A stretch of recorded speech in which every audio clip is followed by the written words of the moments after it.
बुशरा बीबी साहिबा और जो लतीफ़ खोसा साहब जो इमरान खान साहब के वकील हैं उनके दरमियान एक ऑडियो लीक हुई है। चेयरमैनशिप की ख्वाहिश बुशरा बीबी साहिबा की खुद भी की है। इमरान खान साहब की बहनें अब किस कदर नफ़रत करना शुरू हो गई हैं बुशरा बीबी से, और उसके पीछे वजह यह है कि वो अब मज़ीद नुकसान नहीं दिलवाना चाहती इमरान खान साहब को बुशरा बीबी से। पीटीआई इतना बुरी तरह से पिट रही है कि सारे के सारे मामलात में इतना बड़ा वोट बैंक रखते हुए भी पीटीआई को दूसरा चेयरमैन अल्टरनेटिव नहीं मिल रहा। राना सनाउल्लाह साहब जो हैं उन्होंने कहा है कि इमरान खान साहब से जो भी चीज़ें हो रही हैं वो मकाफाते अमल है। अस्सलाम वालेकुम नाज़रीन, लंदन से ज़ैनुल आपकी खिदमत में हाजिर है। जनाब, एक बहुत बड़ी ऑडियो लीक हो चुकी है, उस पर तो बात करेंगे और इसके साथ साथ आपको ये भी बताएंगे कि राना सनाउल्लाह साहब ने भी एक बड़ा बयान डाला है, उस पर भी बात करेंगे। और एक एतराज़ जो इमरान खान साहब के फॉलोअर और पीटीआई के फॉलोअर, मेरे जो दोस्त अहबाब हैं, बहुत बड़ा जो मेरे दोस्तों का हल्का अहबाब है, उसमें भी मुझ पर एतराज़ करते हैं, वो भी आज मैं दूर करने की कोशिश करूंगा। सबसे पहले आपको ये बताऊं कि आपको पता है कि बुशरा बीबी साहिबा और जो लतीफ़ खोसा साहब जो इमरान खान साहब के वकील हैं उनके दरमियान एक ऑडियो लीक हुई है, एक कॉल लीक हुई है, जिसमें पीटीआई की अंदरूनी जो सारी लड़ाइयाँ हैं उसका अंदाज़ा होता है। हम आपको बार बार ये चीज़ें बताते रहे हैं और बार बार इस बात पे हमारा इत्तफाक था कि पीटीआई में अंदरूनी लड़ाइयाँ काफ़ी उरूज पर हैं और बहुत से धड़े बन चुके हैं। और इसका सबसे बड़ी वजह यह है कि इमरान खान साहब ने जब इक़्तिदार में रहे और इक़्तिदार से बाहर भी रहे और जेल से जब बाहर रहे तो उन्होंने पीटीआई को वन मैन शो रखा और हमेशा ही उन्होंने ये चाहा कि सारे का सारा इक़्तिदार, सारी की सारी चीज़ें जो हैं वो उनके हाथ में रहें और किसी भी दूसरे बंदे से शेयरिंग नहीं की। और उसका नुकसान आज ये हुआ कि इमरान खान साहब जेल में गए हैं और अभी उनको 2 से 3 महीने हुए होंगे, लेकिन उसके बाद पीटीआई और पाकिस्तान जो उनके ख़ानदान हैं उनके इख्तलाफात इतने बढ़ रहे हैं और पीटीआई इतना बुरी तरह से पिट रही है कि सारे के सारे मामलात में इतना बड़ा वोट बैंक रखते हुए भी पीटीआई को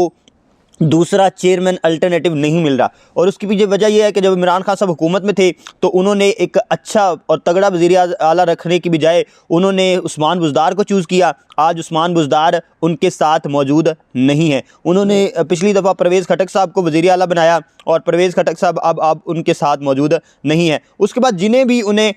ओहदा दिया, गवर्नर सिंध उन्होंने बनाया इमरान इस्माइल को, वो भी उनके साथ अब मौजूद नहीं है। अली ज़ैदी साहब को ओहदा दिया, वो उनके साथ नहीं है। फवाद चौधरी साहब को ओहदा दिया, वो उनके साथ नहीं है। मुराद राज साहब को ओहदा दिया, वो उनके साथ नहीं है। इस तरह से आप जो है वो सैकड़ों नाम गिन सकते हैं जिनको इमरान खान साहब ने जो है वो ओहदे दिए, लेकिन वो अब साथ नहीं है, क्योंकि इमरान खान साहब ट्रांसपेरेंट तरीके से ये सारी चीज़ें नहीं करते थे और इंट्रा पार्टी इलेक्शंस प्रॉपर अंदाज में नहीं होती थी। इसी वजह से अब इलेक्शन कमीशन ने उनको इंट्रा पार्टी इलेक्शंस दोबारा करवाने का कहा है और अब उन्होंने एक नई सीट निकाली है जो है वो केयर टेकर चेयरमैन। हमने केयर टेकर वज़ीर आज़म देखे हैं, लेकिन केयर टेकर चेयरमैन की आपने पहले कभी जो है वो टर्म नहीं सुनी होगी, लेकिन अब पीटीआई ने ये ईजाद की है। और जो कॉल लीक हुई है उसमें अब जो इमरान खान साहब की बहनें हैं वो इमरान खान साहब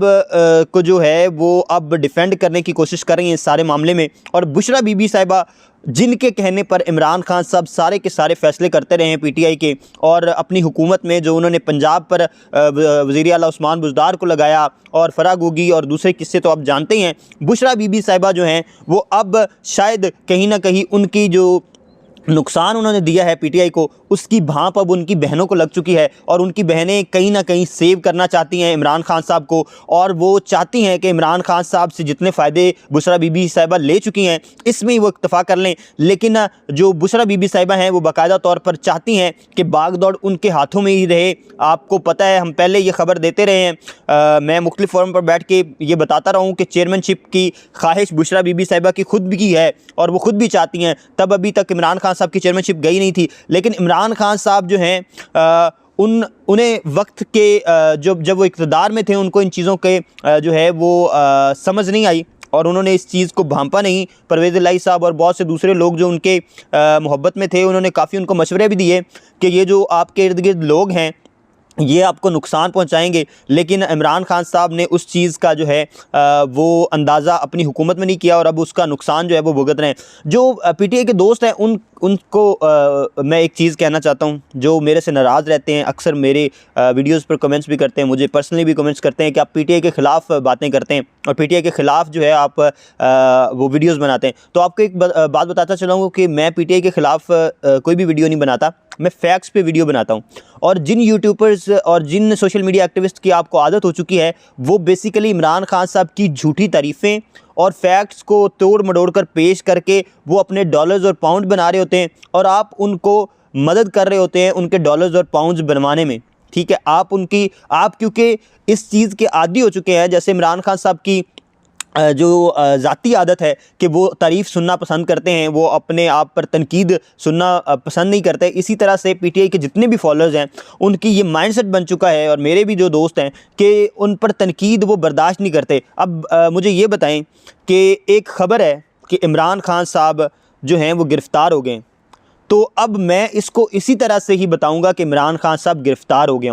गए हैं, ठीक है। लेकिन अगर यही आप किसी पीटीआई के जो सोशल मीडिया एक्टिविस्ट है या कोई यूट्यूबर जो प्रो पीटीआई है, उससे आप यही बात सुनेंगे तो वो कहेंगे कि खान ने जेल को फ़तह कर लिया है, ठीक है, इस तरह से वो बयान करेगा। और इमरान खान साहब के जो फॉलोअर हैं और पीटीआई के फॉलोअर हैं वो इस बात से खुश होंगे, तो हमसे नाराज़ होंगे, हालांकि एक्चुअल में गिरफ़्तार ही हुए हैं इमरान खान साहब। अब मैं कल एक व्लॉग देख रहा था, उसमें इमरान खान साहब अब चेयरमैनशिप से हटे हैं,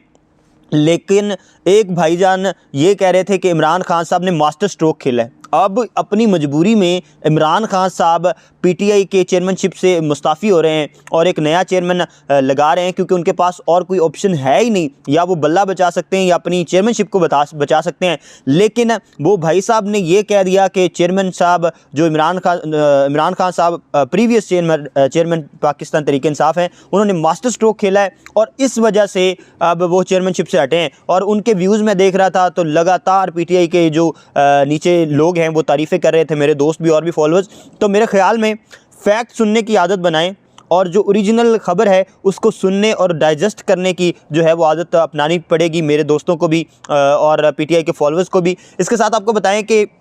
राना सनाउल्लाह साहब जो हैं उन्होंने कहा है कि इमरान खान साहब से जो भी चीज़ें हो रही हैं वो मकाफ़ात अमल है। उन्होंने कहा कि 7 साल बाद नवाज शरीफ साहब को इंसाफ मिला है और जो इमरान खान साहब से ये जो सारी चीज़ें हो रही है, जो मामलात हैं, मकाफ़ात अमल है। और इस पर बहुत हद तक सच्चाई इस वजह से है कि आपने इमरान खान साहब के दौरे इक़्तिदार में ये चीज़ें देखी होंगी कि इमरान खान साहब जब अमेरिका भी गए तो वहाँ बैठकर भी वो मुंह पे ऐसे हाथ मारते थे कि मैं जाकर तो तुम्हारा जेल में से एसी उतरवाऊंगा और ये जो जेल में अयाशियाँ चल रही हैं ये हटवाऊंगा और मैं ख़त्म करूंगा। मेरे ख्याल में जब आप किसी मुल्क के वज़ीर आज़म हो और आप किसी दूसरी बड़ी स्टेट में बैठकर वहाँ से लोगों से खिताब कर रहे हो, तो आपको वहाँ पे अपने मुल्क के मसाइल, अपने मुल्क की जो ज़िम्मेदारियाँ हैं उस पर बात करनी चाहिए, जो आपकी ज़िम्मेदारियाँ बतौर वज़ीर आज़म, ना कि इस तरह की जो है वो बचगाना बयानात देने चाहिए। और वही जो बयानात और वही जो माइंडसेट है उसने हॉन्ट किया इमरान खान साहब को। आज इमरान खान साहब